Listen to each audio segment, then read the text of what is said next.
Anda kembali bersama kami di NTV Prime Dialog. Pemirsa, pemerintah melalui Menteri Sekretaris Negara Republik Indonesia menyampaikan bahwa Kementerian SDM bersama Pertamina belum akan melakukan penyesuaian harga baik untuk BBM subsidi maupun BBM non-subsidi. Pernyataan itu disampaikan Mensesnek Republik Indonesia Prasetyo Hadi, di mana BBM baik subsidi maupun non-subsidi tidak akan mengalami kenaikan. Sebelumnya beredar informasi di media sosial yang menyebut harga Pertalite akan naik menjadi Rp14.000 per liter dan solar subsidi mencapai Rp9.500 per liter. Bahkan Pertamax disebut-sebut naik hingga Rp16.500 per liter. Prasetyo Hadi memastikan informasi tersebut tidak benar. Harga BBM bersubsidi dipastikan tetap tanpa perubahan. Pemerintah mengimbau masyarakat tidak mudah percaya pada informasi yang belum terverifikasi. Saya Prasetyo Hadi, Menteri Sekretaris Negara Republik Indonesia, ingin menyampaikan pernyataan dari pemerintah berkenaan dengan apa yang berkembang di masyarakat tentang adanya isu rencana penyesuaian atau kenaikan harga bahan bakar minyak.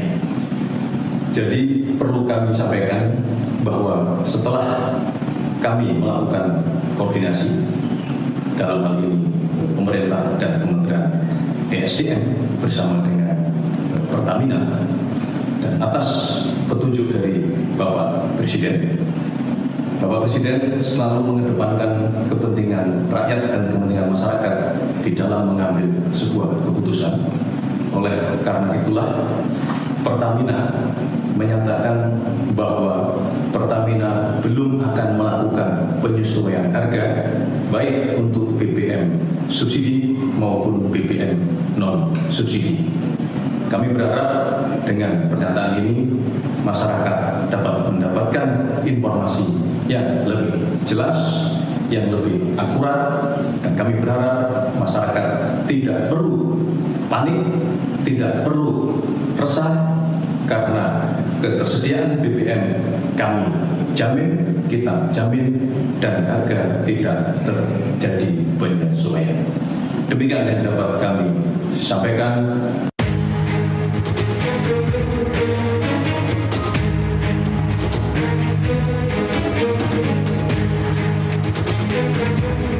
We've had very good negotiations today with Iran, getting a lot of the things that they should have given us a long time ago. We'll see how it works out, but they're very good.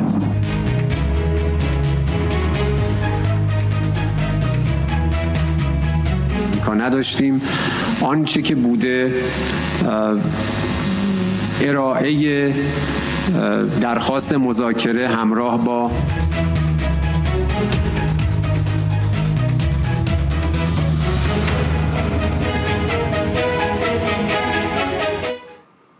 Dunia kembali diguncang lonjakan harga minyak mentah yang menembus level tertinggi dalam 2 pekan terakhir, $116 Amerika per barel. Angka yang membuat pasar global tegang. Pemicunya eskalasi di Timur Tengah setelah Teheran menolak 15 poin gencatan senjata yang diajukan Amerika Serikat dan justru mengancam balik dengan syarat ganti rugi perang. Isu invasi darat Amerika Serikat ke Iran pun kembali mengemuka. Ditambah aksi proksi Iran Houthi di Yaman yang memanaskan jalur perdagangan vital dari Hormuz, Laut Merah hingga Bab al-Mandab. Bagaimana kemudian membaca eskalasi ini? Apakah ini hanya tekanan diplomatik atau akan berujung konflik terbuka? Dan tak kalah penting, berapa lama harga minyak akan bertahan di level tertinggi serta bagaimana dampaknya bagi stabilitas kawasan dan ekonomi Indonesia? Kita bedah dan hadirkan 2 narasumber melalui sambungan Zoom. Yang pertama ada Hikmahanto Juwana, Guru Besar Hukum Internasional Universitas Indonesia, dan Fahmi Radi, pengamat ekonomi energi UGM. Selamat sore, Prof. Hik dan juga Pak Fahmi. Terima kasih telah bergabung bersama kami di NTV Prime Dialog. Saya mau ke Prof. Hik dulu sebelum ke Pak Fahmi yang kemudian kita baca dampaknya bagi energi kita. Prof. Hik, Anda membaca invasi darat. Menurut Anda ini realistis dilakukan atau ini hanya sekedar sayur belaka yang dilakukan oleh Amerika Serikat terhadap Iran?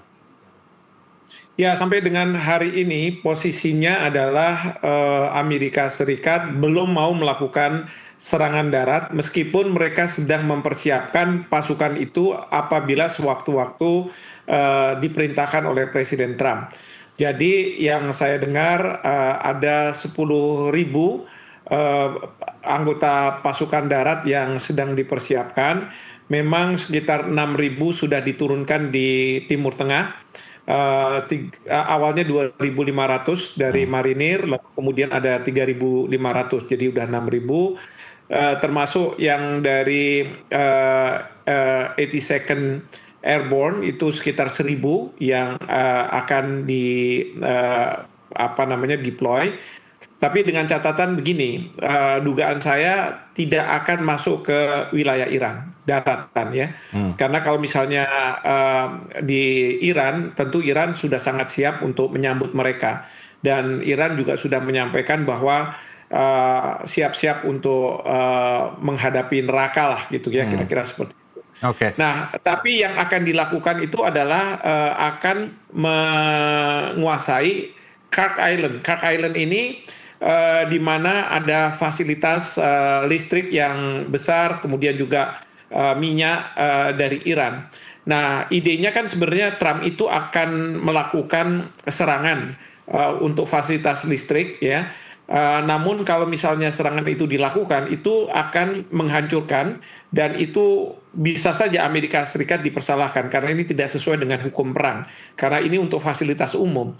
Nah, oleh karena itu cara untuk melemahkan dan membuat rakyat Iran mungkin memberontak kepada pemerintahannya adalah diturunkan pasukan darat di Kirk Island dan kemudian di Kirk Island itu akan dikuasai oleh Amerika Serikat. Dan satu lagi ada di Abu Musa yang menurut Amerika Serikat bahwa Abu Musa ini digunakan untuk rudal-rudal dari Iran yang diserang ke kapal-kapal tanker gitu ya.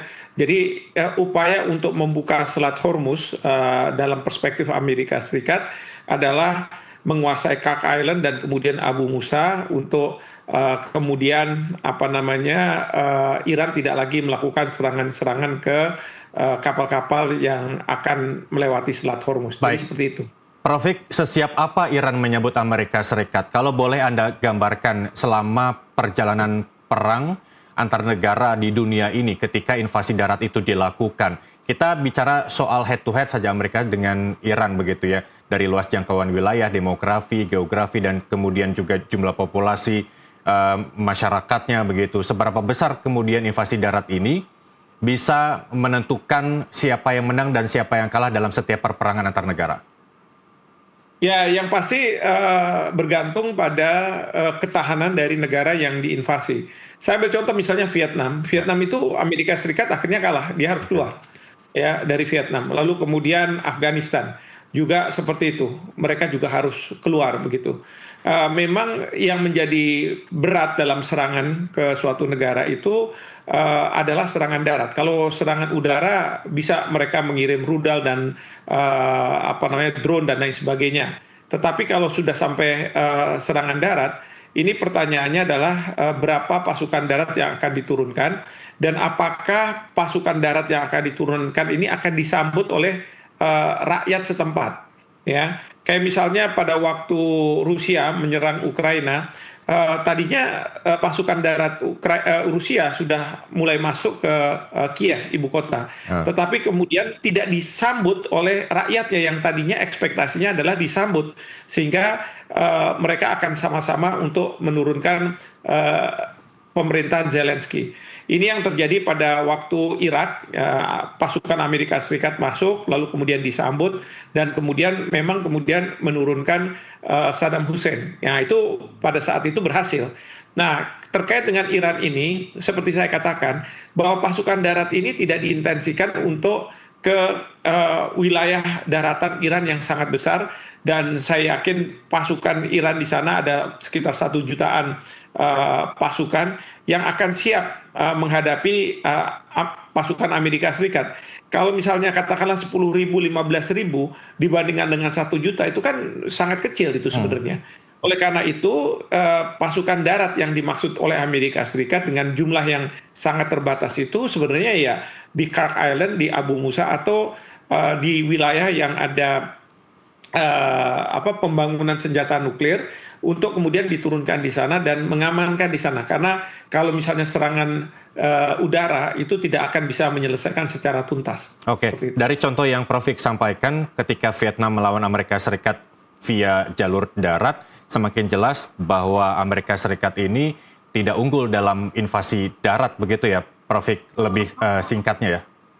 Betul sekali, betul sekali. Oke. Karena di sana juga mereka pakai ada perang gerilya dan lain sebagainya. Oke, baik. Saya mau ke Pak Fahmi. Pak Fahmi, kondisi ketidakpastian akhir perang Amerika Serikat Israel melawan Iran, atau secara umum setiap kondisi geopolitik yang tidak stabil seperti saat ini bisa dikatakan sebagai selalu titik lonjakan harga minyak, begitu ya. Kalau menurut Anda seperti apa? Atau ada indikator lain yang menyebabkan harga minyak dunia tembus 116 dolar Amerika per barel saat ini?